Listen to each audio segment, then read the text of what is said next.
रामकृष्ण हरे.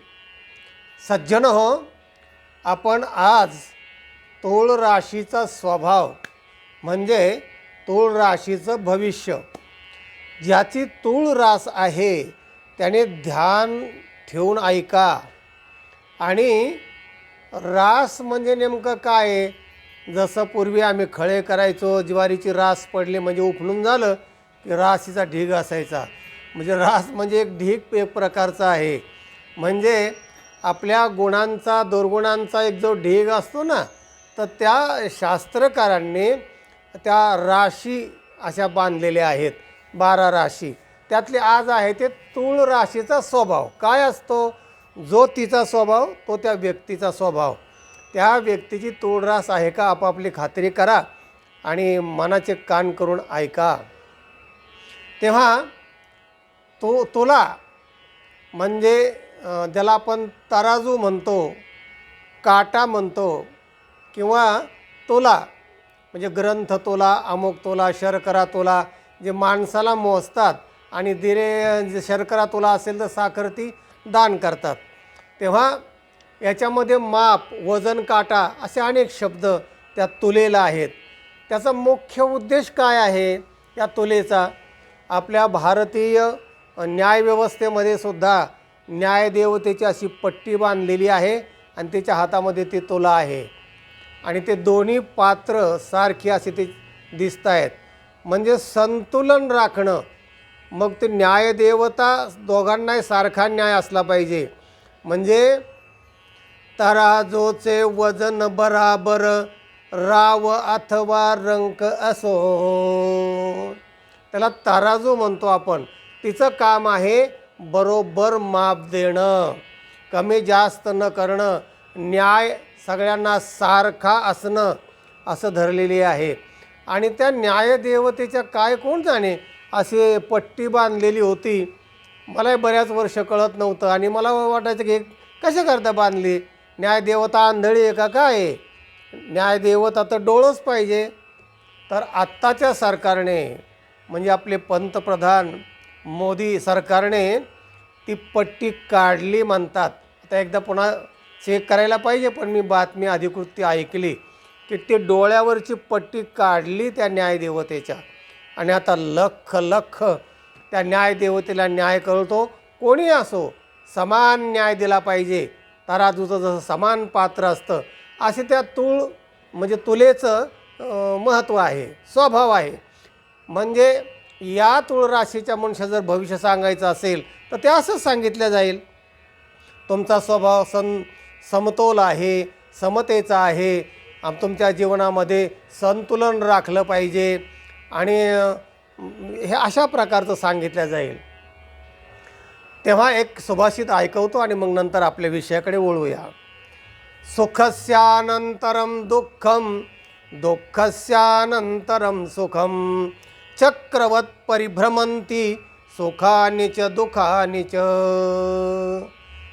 हे सुभाषितकार काय सांगतात की मनुष्य जीवनामध्ये सुख आणि दुःख याचं संतुलन पाहिजे.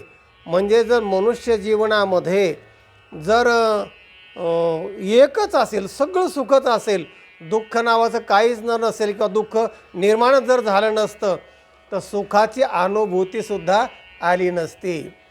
म्हणजे ही सापेक्ष गोष्ट आहे. त्यातली एक काढून घेतली की एक दुसरीचं महत्त्व राहत नाही. म्हणून दुःख आहे म्हणून सुखाची अनुभूती आहे. आणि म्हणून सुख आणि दुःख हे एकमेकाचे सापेक्ष आहेत. तेव्हा थोडं दुःखही असलं पाहिजे, थोडं म्हणजे त्याचा समतोल असला पाहिजे. समजा दुपारपर्यंत आपल्याला दुःख होणार आहे, पण दुपारून पूर्ण अर्धा दिवस आपलं सुख होणार आहे. तर मग नंतर आपल्याला जी दुःखाच्या वेदना दुपारपर्यंत होतात आणि एकदम जाऊन मग सुख सुरू होतं ना, मग त्याची अनुभूती येते की काय आता आनंद झाला बाबा, दिवसभर लय अर्धा दिवस माझा फुकट वाईट गेला हो, फार दुःख झालं हो, आता कसं मस्त वाटतं आहे, आता उरलेला दिवस काय काळजी नाही. म्हणजे त्याच्यामुळे अनुभूती जास्त वाढते. त्याला विरहानंतरचं दुःख असं म्हणतात. एका बाईला तिच्या नवऱ्याने मारल्यानंतर ती रडायला लागली. शेजारीन धावत धावत आली. म्हटलं काय झालं गंगूबाई? म्हणजे माझ्या नवऱ्याने मला धप्पा धप्पा धप्पा मारलं. ही पण रडायला लागली. तर ते म्हणले तुला काय झालं रडायला, माझ्या नवऱ्याने मला मारले म्हणून मी रडते, तुला काय झालं रडायला. ती म्हणले माझ्या नवऱ्याने 8 दिवस झाला अजून मला मारलंच नाही.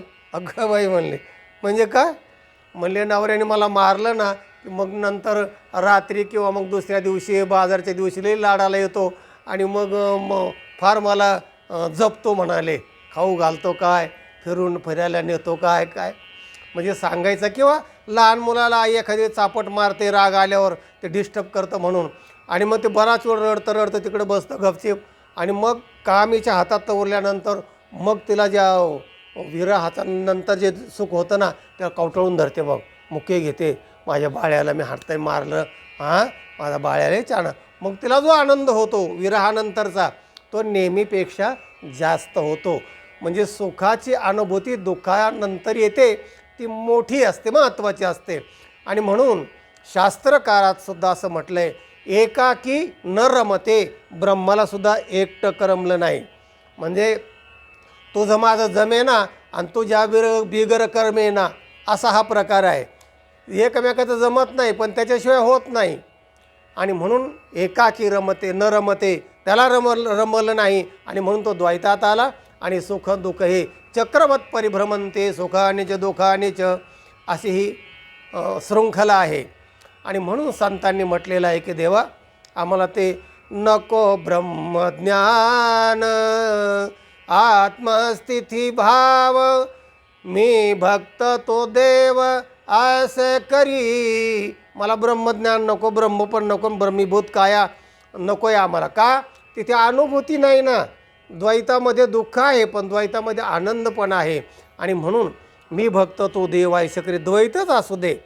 तेव्हा या सुवर्ण तुलेचं फार महत्त्व आहे, या तुलेचं महत्त्व आहे. आणि सुवर्ण तुला असा एक इतिहासामध्ये हरिविजयामध्ये किंवा मोठ्या मोठ्या ग्रंथामध्ये सुवर्ण तुलेचा एक फार महत्त्वाचा प्रसंग आलेला आहे. तेव्हा आज त्या तुलेचा महत्त्वाचा भाग तुम्हाला सांगतो.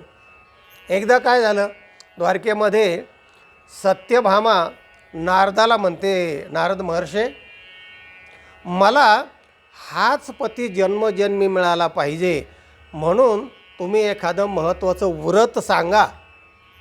नारद महर्षी म्हणाले जर तुला जन्मोजन्मी तीच वस्तू पाहिजे असेल, तेच पती किंवा कोणती गोष्ट पाहिजे असेल तर ती वस्तू दान केली पाहिजे, म्हणजे ती वस्तू पुढच्या जन्मी मिळते. अगं बाई म्हणले मग तर मला माझं नवराच दान करावं लागेल. म्हणजे हो, मग तुला ते पती परत परत मिळेल, जन्मोजन्मी मिळेल. हो का, बरं मग ते व्रत काय आहे. काय नाही म्हणाले, तुझा पती एखाद्या सत्पात्री माणसाला दान द्यायचा. मग ते 2-3 ब्राह्मणाला जाऊन भेटले आणि त्यांनी ते नाकारले. म्हणाले बाबा हे देव न लगे साठवणीचे रुंधले जागे, आम्हाला नको रे बाबा, आम्ही कुठं तो देव कुठे ते घ्यायचा. मग परत आले आणि नारद म्हणाले पण जे तू ज्याला देणार आहेस ना त्याला अगोदरची परवानगी घे. मग सत्यभामेने कृष्णाला विचारलं, म्हणाले असं असं नारदाने व्रत सांगितलं आहे आणि सत्पात्री दान तर कोणी ग्राहक मिळत नाही आहे. मग भगवान म्हणाले अगं हे ज्याने त्याने सांगितलं आहे नाही व्रत तोच सत्पात्री आहे ना नारदालाच देऊन टाक ना आता. आणि मग नारदाला विचारलं, त्यांनी म्हणले तुम्हीच घ्या ना श्रीकृष्ण माझा पतीला दान.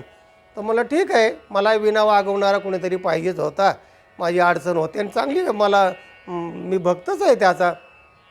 झालं आणि त्या नादामध्ये त्या दानाच्या नादामध्ये सत्पात्री दान म्हणून सत्यभामेने झालं पाणी सोडलं.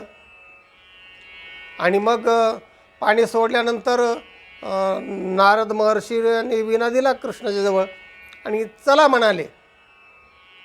आणि जेव्हा भगवान श्रीकृष्ण नाटक करून निघाले नारदाबरोबर, निघाल्यानंतर त्या इतर ज्या स्त्रिया होत्या ना त्यांना ही गोष्ट माहीत झाली की सत्यभामेने पतिदान केलं आहे, म्हणजे श्रीकृष्णाला दान केलं, नारदाला देऊन टाकला म्हणून. अगं बाई म्हणाले तिचा काय एकटीचा पती होता काय, आम्हाला विचारलं नाही, काही नाही, विचारणं घेताच कसं काय काम केलं. त्या सगळ्या आडव्या झाल्या. नारदाला थांबवलं आणि सांगितलं, काय नारदा, हे काय चाललं आहे? म्हणाले, ती काही एकटी कोण दान देणारी? आमचा सगळ्यांचा पती आहे आणि आम्हाला न विचारता तुम्ही खुशाल घेऊन चालले. नारद म्हणला, तो त्यांना बोला ना, मला दान दिलं आहे, आता माझीही वस्तू आहे, मी आता यांना घेऊन जाणार. नाही नाही म्हणाले, तसं होणार नाही. मग म्हणाले, काहीतरी तडजोड काढा, कारण त्यांच्या वेळी आम्ही राहू शकत नाही आणि एखादा पती हिरावून घेऊन तुम्ही कसं काय जाऊ शकता? ही धर्मसंकट आमच्यावर का आणता? तेव्हा मग म्हणाले, ठीक आहे, काहीतरी तडजोड काढू म्हणून. आणि मग तडजोड काढताना नारद म्हणाले, बघा तुम्हीच सांगा. मग त्या महिलांनी सांगितलं की श्रीकृष्णाच्या भारोभार तुम्हाला आम्ही सोनं देऊ आणि आमचा पती आम्हाला परत करा. ठीक आहे म्हणाले. सोनं म्हणजे काय, आता तर महागाई झाली, बापरे, सोनं ठरलं मग ते सोनं द्यायचं. जर बलराम दादा आलेच होते तिथं, धावत धावत ह्या प्रकार पाहिला आणि मग त्याने लगेच ते एक तुला आणली मोठी, आणि त्याच्यामध्ये भगवान श्रीकृष्णाला बसवलं आणि दुसऱ्या पात्रामध्ये सुवर्ण टाकायचं. आता मग कोण म्हणाले, बघा सुरू करा कोणीतरी. तेव्हा सत्यभामा म्हणाले, माझ्याकडे श्यामंतक मणी आहे, मला माझ्या वडिलांनी लग्नात दिलेला, तो रोज 5 किलो सोनं देतो. माझ्याकडे भरपूर सोनं आहे. तिने सगळं सोनं टाकलं, पण पात्र काय खाली जाय ना. आणि मग आता काय करायचं? मग बाकीच्या स्त्रिया होत्या, त्यांनी आपापले सोनेचे काय जे दागिने होते ते टाकायला सुरुवात केली. धडा धडा धडा धडा, ज्यांना ज्यांना पाहिलं पण ते काय समतोल होईना. आत्ता काय करायचं? संकट, धर्मसंकट आलं. आणि ही गोष्ट रुक्मिणीला कळल्यानंतर रुक्मिणी धावत धावत आली आणि येता येता तिने एक तुलसीचं पान आणलं आणि त्या सोन्याचा जो ढीग झाला होता ना, त्याच्यावर ते भावनेने तुलसीपत्र ठेवलं. तुलसीपत्र ठेवल्याबरोबर ती पात्र खाली आलं आणि समतोल झालं. सुवर्ण तुला भारोभार झाली. श्रीकृष्णाच्या भारोभार सोनं बरोबर समतोल झालं. सुवर्णासारखा देव आणि सोनं. आणि या झाल्यानंतर सगळ्यांनी जय जयकार केला. नारदांनी परत श्रीकृष्णाला देऊन टाकलं आणि इथं स्त्रियांना पण आनंद वाटला. आणि मग ही तडजोड झाली सगळी. तेव्हा ह्या तडजोडीनंतर मग संत काय म्हणतात या तुलेबद्दल?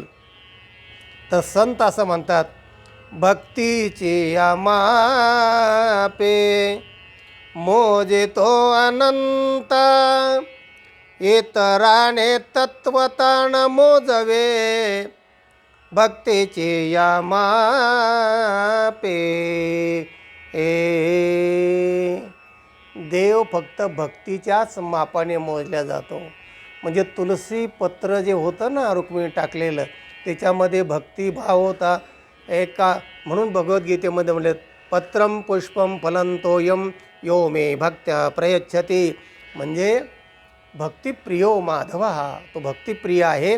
आणि त्या दृष्टीने तिथे इतिहास जो तुलेचा झाला, सुवर्ण तुला म्हणून, आणि म्हणून तुम्हाला ही थोडीशी कथा सांगितलेली आहे. तेव्हा तुला, ग्रंथ तुला, शर्करा तुला, वेगवेगळ्या तुला 60वीला, 75वीला, असं 80वाला केल्या जातात.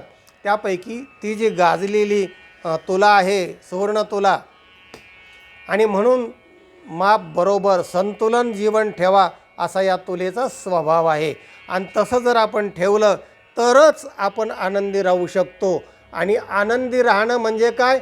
हे चक्रवत परिभ्रमंती सुखानीच दुःखानीच. आत्ता श्लोक सांगितल्याप्रमाणे हे चक्रसारखं चालूच राहणार आहे. सुखस्यानंतरम दुःखम, दुःखस्यानंतरम सुखम, चक्रवत परिभ्रमंती सुखानीच दुःखानीच. हे चालूच राहणार आहे. कोणताही भविष्यकाळ आला आणि कोणत्याही राशी काही झाल्या तरी हे पूर्ण कोणाच्या जीवनातलं दुःख जात नाही. आणि गेलं तर ते सुद्धा बरोबर नाही, ते असावंच लागतं. तिखट भाजी असल्याशिवाय लाडूसुद्धा खाता येत नाही, असा हा प्रकार आहे. आणि म्हणून द्वैत आहे. द्वैतामध्ये दुःख आणि सुख हे समतोल असणं, हा आहे तुलेचा स्वभाव. सज्जनो, हा व्हिडिओ इतरांना पाठवा, लाईक करा. ज्यांनी चॅनलला सबस्क्राईब केलं नाही त्यांनी जरूर सबस्क्राईब करा. आनंदी रहा. रामकृष्ण हरी.